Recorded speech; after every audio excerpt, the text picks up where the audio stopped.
A ver, vamos con el economista Ramiro Narváez. Él es presidente de la Comisión de Soberanía, Integración y Seguridad Integral. La pregunta, ¿cómo está usted, economista, una vez que dividamos pantalla? Comienzo. ¿Me escucha bien, economista? Asambleísta. Muy buenos días, estimado Jimmy. Un gusto poder compartir con ustedes y poder saludarles. Se escucha perfectamente. Perfecto. A ver, asambleísta. Esa es la pregunta. ¿Qué hacer? Mire, tenemos la información de la Fundación GEA Ecuador y que nos dice que el año pasado 316 menores de edad murieron en el medio de incidentes donde hubo violencia. ¿Qué se puede hacer para evitar que estos niños se involucren en hechos de violencia y en qué tiene que cambiar la ley? Si es que acaso usted está de acuerdo en eso, para que haya otro tipo de sanciones a los menores involucrados en delitos graves. Estimado Jimmy, un saludo a todo su equipo y a la audiencia que siempre está pendiente de este programa. Aquí el problema no tiene un solo frente. Tenemos víctimas, niños, niñas y adolescentes como efecto colateral de la violencia diaria que se vive en la calle. Es decir, cuando hay un asalto, un ataque a una determinada persona, como efecto colateral de eso o involuntariamente mueren niños. Y esos ejemplos ya los tenemos en demasía. Ese es el primer elemento. El segundo elemento son niños que mueren víctimas de la violencia, como el caso que sucedió en Quito a un estudiante de un colegio que para arrebatarle el celular le apuñalaron y este niño murió. O un niño que fue asaltado en una buseta escolar. Ese es un tercer elemento de violencia contra este grupo tan vulnerable. Y estimado Jimmy, el tercero, y que también es preocupante, es el reclutamiento de menores de edad para cometer actos delictivos. Desde muy temprana edad son cooptados por estas bandas delictivas, son entrenados y son utilizados para cometer los delitos. Los últimos ejemplos, estos dos niños que cometieron un asesinato de un policía en Esmeraldas y que posteriormente uno de ellos fue parte de un secuestro de una pareja en la ciudad de Quito. Es decir, este grupo es extremadamente vulnerable y el gobierno no se conduele para tomar decisiones que abonen a solucionar este problema. Bien, en todo caso, ¿cuál es el planteamiento de la comisión? ¿Usted cree, por ejemplo, para ir separando las cosas, que los adolescentes, los menores de edad, deben ser juzgados con otras normas, con otras leyes, que tiene que haber una reforma al COIP para que no solamente sean aislados, etcétera, que es lo que se hace hoy?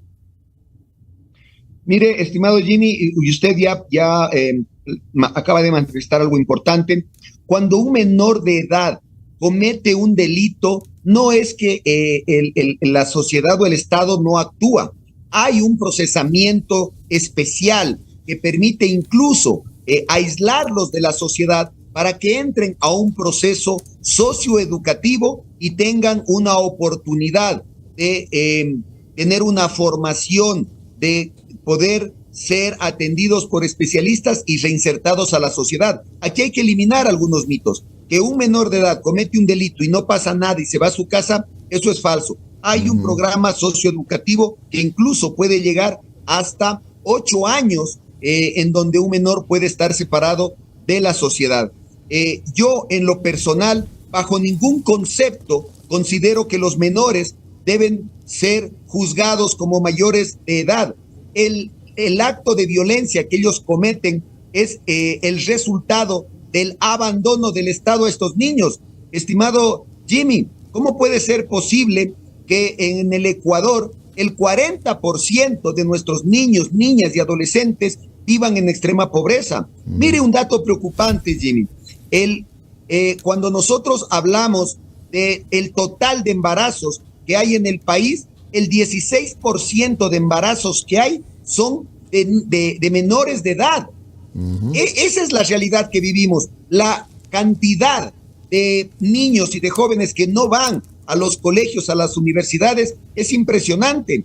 Más del 6% de las personas mayores de 15 años no saben leer ni escribir. Entonces se vuelven presa fácil de estas organizaciones delictivas. Si el gobierno no se conduele al ver que los niños están siendo reclutados y pasan a ser parte de un ejército, de una organización delictiva, ¿qué espera? ¿Qué le conmueve entonces? ¿Cuándo, Jimmy? ¿En qué momento nuestros niños dejaron de soñar en ser superhéroes y pasaron a soñar en ser gatilleros? Hay que ir a la estructura. No podemos condenar a nuestros niños cuando la sociedad, el Estado, no les ha generado oportunidades ni a ellos ni a sus familias. Claro, a ver, esta es mi última pregunta antes de darle paso a Omar.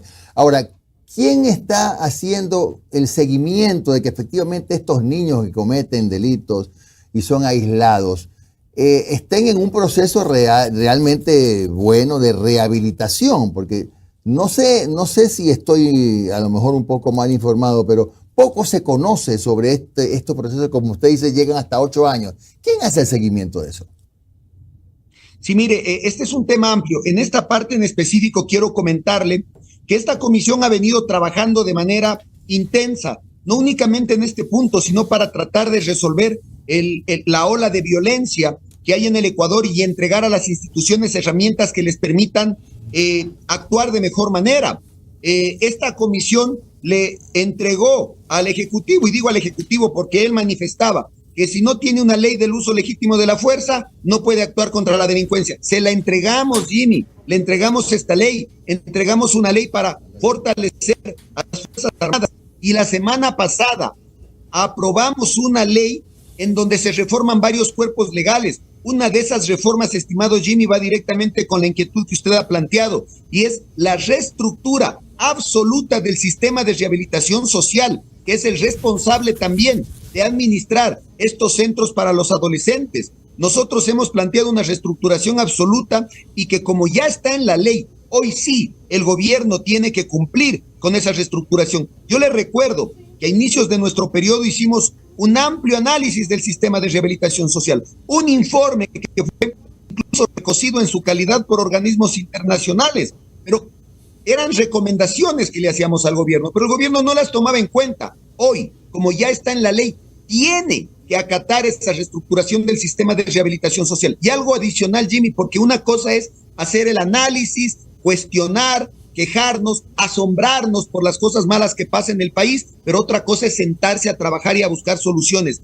En esta ley que reforma varios cuerpos legales, estimado Jimmy, incorporamos un nuevo delito que no existía en el Ecuador, y hoy día aquellas personas, organizaciones que recluten a menores de edad para cometer actos delictivos serán sancionados con prisión entre 10 y 13 años. Y aquellos infractores o aquellas personas que recluten a nuestros menores para cometer delitos más graves, delitos que atenten contra la vida de los ecuatorianos, tendrán una prisión de 13 a 16 años. Economista. En algo, Jimmy, en algo logramos con esto disuadir esa perversa acción de utilizar a nuestros menores para cometer delitos. Entonces, no solo hay que analizar, no solo hay que cuestionar, hay que sentarse a trabajar, y esta comisión ya lo ha hecho y lo seguirá haciendo. Economista, buen día. Omar Jaén le saluda. ¿Cómo ha estado? Gracias por su tiempo, economista. Estimado Omar.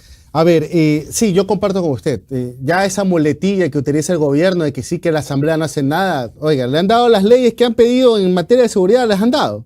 Es más, ya están también analizando lo de la reforma parcial para la intervención de la fuerza, ya creo que fue el primer debate, hay que esperar 90 días si es que no los disuelven, por supuesto.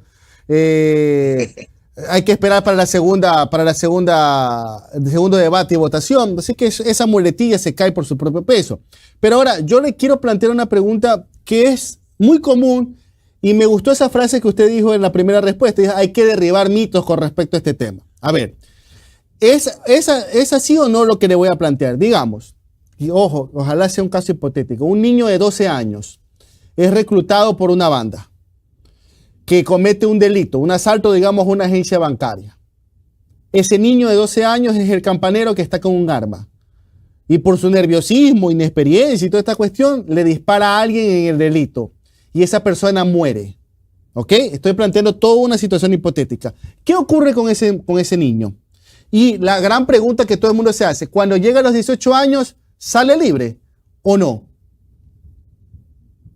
Mire, cuando un menor de edad tiene de 12 años hacia arriba, ya tiene que él ser procesado, es un proceso especializado, un proceso diferente, similar cuando le siguen un proceso jurídico a un adulto, pero no es el mismo, y dependiendo de la gravedad del delito, él puede ser separado hasta 8 años de la sociedad como lo había manifestado. Es decir, no es que no pasa nada, sí existe un proceso socioeducativo. Ahora, si es que en el transcurso del cumplimiento de este programa socioeducativo, el adolescente cumple la mayoría de edad, no sale o no se libera de este proceso mientras no cumpla los años a los cuales fue, no le puedo decir sentenciado, sino fue asignado para este proceso socioeducativo. Es decir, no es que porque cumple la mayoría de edad, deja de estar en el programa socioeducativo. Si tiene que estar en el programa socioeducativo, por darle un ejemplo, 6 años, Ya. Esta infracción la cometió cuando tenía 16, él pues terminará cuando cumpla 22 años. ¿Qué planteábamos nosotros en esta reforma? Nosotros sí planteábamos que cuando ya cumpla la mayoría de edad, sea separado de los menores o de los otros adolescentes y cumpla su proceso en otro espacio. Lastimosamente, el presidente de la República vetó ese punto y pues no se pudo concretar eso. Pero, insisto, independientemente de que cumpla la mayoría de edad, él tiene que terminar su proceso socioeducativo para ser reinsertado. Ahora, lo que ustedes manifestaron es verdad. ¿Qué calidad tiene este proceso socioeducativo?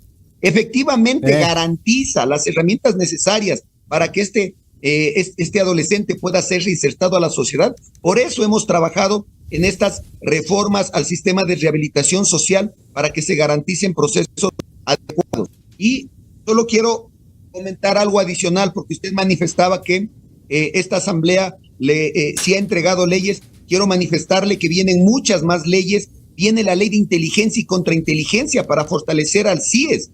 Ayer tuvimos una reunión reservada con el director del CIES y vimos más aún, se evidencia la necesidad de una ley fuerte que garantice un desarrollo adecuado de esta institución. Viene la ley de gestión de riesgos que va a salvar vidas. Viene la ley de seguridad privada para que los guardias privadas realicen un rol complementario de Economista, disculpe que le interrumpa, la ley de ciberseguridad. Economista, disculpe que le interrumpa, 2 rapiditas. En el caso de que se llegue a un planteamiento del tema de porte de armas, ¿llegaría a su comisión ese proyecto de ley o sería por otras vías? Ya está. El día de ayer tuvimos comparecencias para revisar la ley de porte de armas. Hay 2 proyectos, uno presentado por Javier Jurado y otro presentado por Esteban Torres. Esa ley también la estamos analizando. Ojalá. ¿Usted qué opina? ¿Usted qué opina de manera personal? Todas estas leyes porque en mayo termino mi periodo. De manera personal, ¿usted está a favor o no del porte de armas, del libre porte de armas?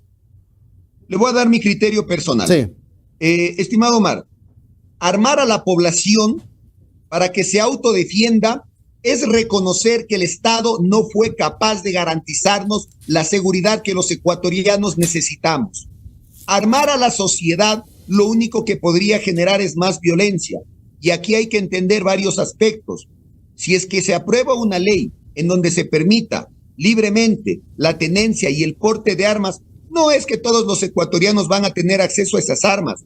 Ayer evaluábamos los costos que tienen las armas y son extremadamente caros, los procesos de entrenamiento, los procesos para obtener los permisos y las licencias. Sin duda alguna, esto sería otorgar esta facultad a un pequeño grupo de nuestra sociedad. Don José, que tiene una tienda, doña María, que tiene un negocio y que son asaltados, ellos no van a tener armas para defenderse, porque va a ser extremadamente complejo obtener estos permisos y obtener un arma que es costosa. Para mí, lo que hay que hacer es fortalecer a nuestras instituciones para que combatan el delito. El Estado tiene que asumir su responsabilidad de garantizar la seguridad de todos los ecuatorianos. ¿Cómo pretenden trasladarnos a nosotros la facultad de autodefensa? Eso es inaudito. El Estado es el que tiene que garantizar nuestra seguridad. Y ya para cerrar la entrevista, y esto es algo más de reflexión.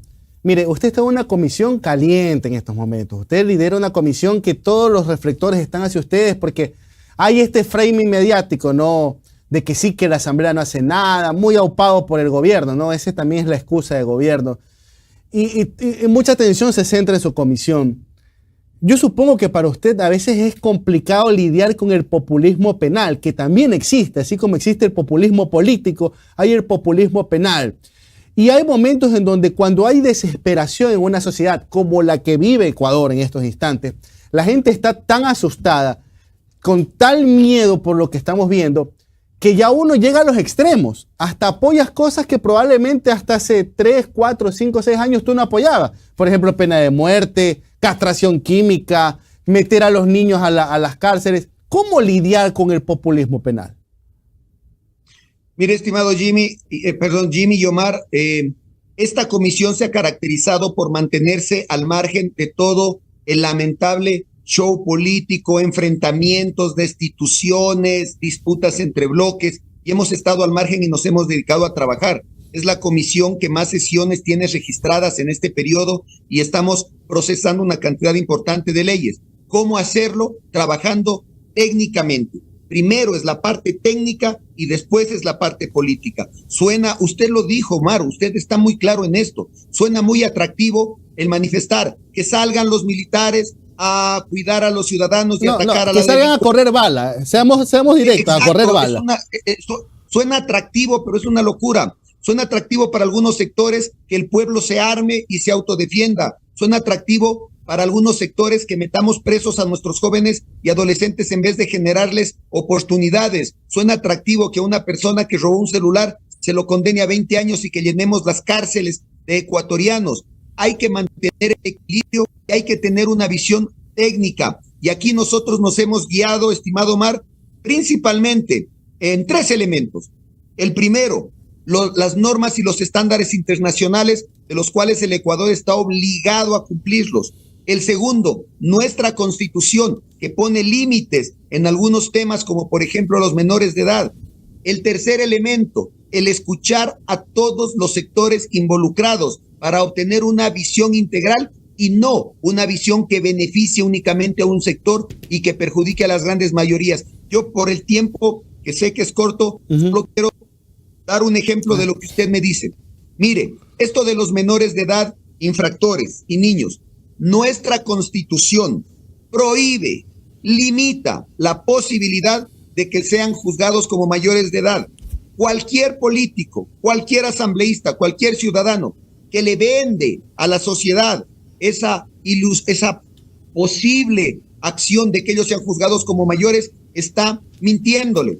Adicional, los estándares internacionales a los cuales el Ecuador está suscrito también garantizan los derechos de los menores y adolescentes y también limita la posibilidad de que sean juzgados como mayores de edad. Y en este particular, estimado Omar, comparto plenamente esa limitación. ¿Cómo puede ser posible que en vez de estar pensando en meter presos a nuestros niños y adolescentes, no estemos pensando en cómo solucionar sus condiciones de vida para que no sean cooptados por la delincuencia y el crimen organizado? Y esa es tarea del Ejecutivo. Como Asamblea les hemos entregado las herramientas legales y les vamos a seguir entregando, pero este gobierno anuncia poco y anuncia mucho y ejecuta muy poco.